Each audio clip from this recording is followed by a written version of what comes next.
Alright, hold on. Time out. Hey!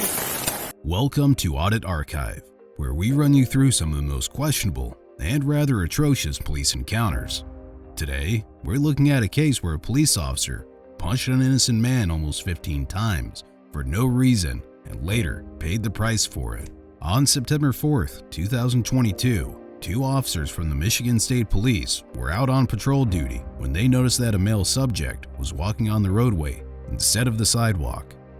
Rather than giving him a verbal warning and asking him to stay on the sidewalk, both officers pulled up behind the male subject, got out of their patrol vehicle, and immediately made physical contact with him.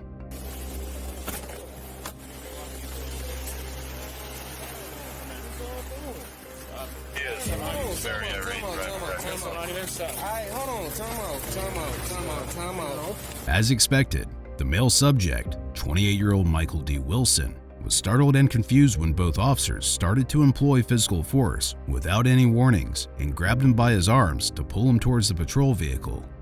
At that point, Mr. Wilson made it clear to the officers that he had done nothing wrong.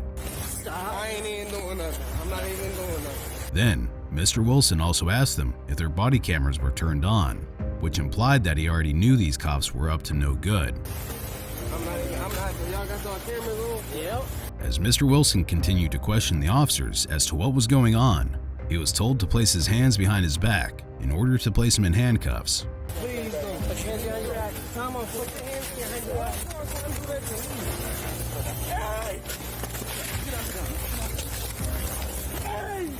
According to Michigan law, police officers must find reasonable suspicion and probable cause before detaining a person for questioning, searching a person or their property, obtaining a warrant, or making a lawful arrest.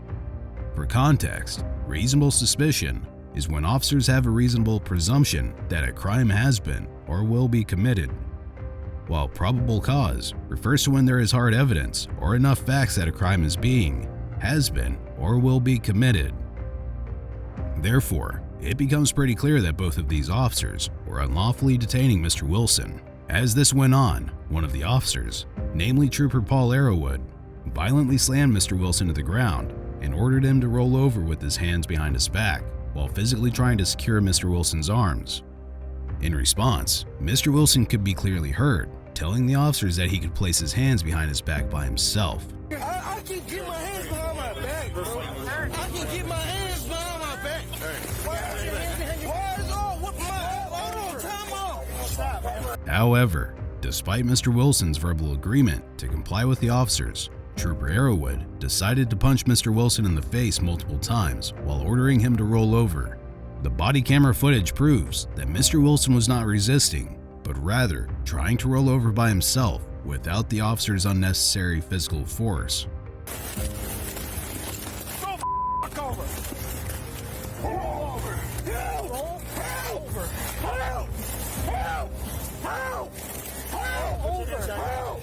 So, at this point, Trooper Arrowwood was physically assaulting Mr. Wilson with no justifiable reason whatsoever. Amidst this, Mr. Wilson shouted for help out of fear, but was then punched in the face by Trooper Arrowwood several more times. While Trooper Arrowwood continued to engage in a scuffle with Mr. Wilson, the second officer on the scene threatened to tase him. But that still did not stop Trooper Arrowwood from punching Mr. Wilson in the face over and over again, even though he showed zero signs of resistance.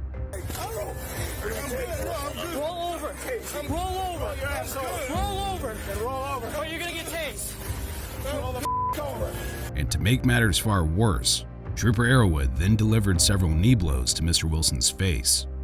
All of this happened right in front of the second officer, who simply stood there and watched. Put your hands behind your goddamn motherfucking back. Let me taser. Soon after this, multiple other officers showed up on the scene to provide backup, and at one point, a total of 6 officers are seen physically restraining Mr. Wilson. This begged the crucial question of whether 6 grown men were really needed to restrain one single man who had just been brutally injured, thanks to Trooper Arrowwood. The scuffle finally came to an end when the officers placed Mr. Wilson in handcuffs. However, the footage shows yet another alarming scene as one of the officers then pulled Mr. Wilson up from the grass and threw him back down once again.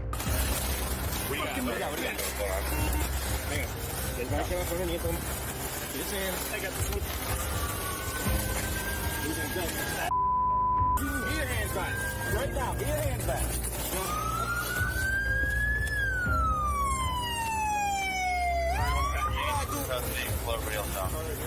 Wow. Custody. Anybody else Y'all responding? ready to beat my ass like that? Slow down. Hey, get that car. 3115, car going east on Weber, taking off.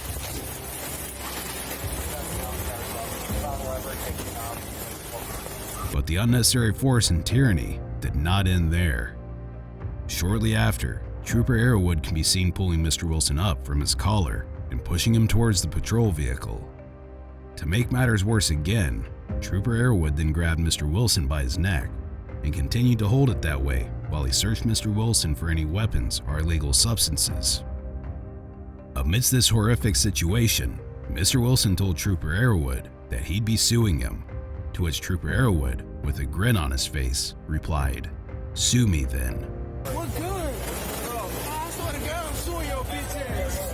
Bitch ass nigga. You fake ass, cop ass nigga. Eventually, after a thorough search while continuing to physically restrain Mr. Wilson, the officers found nothing illegal and proceeded to place him inside the patrol vehicle, even though he had done nothing wrong whatsoever. Mr. Wilson also stated that he was bleeding, which was no surprise after the countless blows to his face by Trooper Arrowwood. Consequently, Mr. Wilson requested an ambulance to check on his injuries and treat him accordingly. A few minutes later, EMS arrived on the scene and checked Mr. Wilson out, who informed the paramedic that he was beaten up for no reason and his face was in severe pain as a result.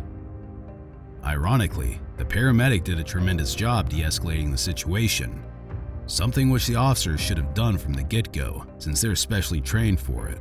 Beat the fuck up. He beat me the fuck up. Him right there.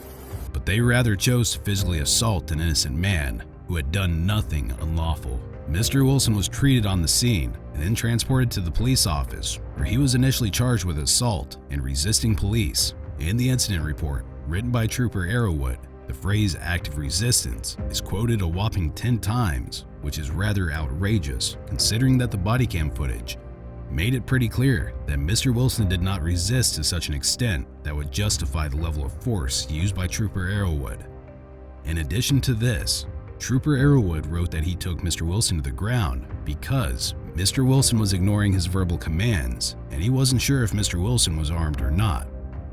Lastly, the report also contained a blatant lie, as Trooper Arrowwood alleges that Mr. Wilson landed on his stomach after throwing him to the ground and then attempted to stand back up. However, the body camera footage does not even remotely suggest that. Meanwhile, prosecutors declined to charge Mr. Wilson with a crime, and he was released from the Saginaw County Jail on the afternoon of September 6, 2022, after spending 2 nights in custody. Then, 3 weeks later, the Michigan State Police suspended Trooper Arrowwood, and a professional standards complaint was sent to the department's first lieutenant, Michael Anderson, for a criminal investigation. Following this, on October 27, 2022, another lieutenant at the department requested Trooper Arrowwood to come in for an interview regarding the ongoing investigation, to which he declined and chose to speak to a union representative instead. Months later, on March 2, 2023, Trooper Arrowwood was ordered to appear in court.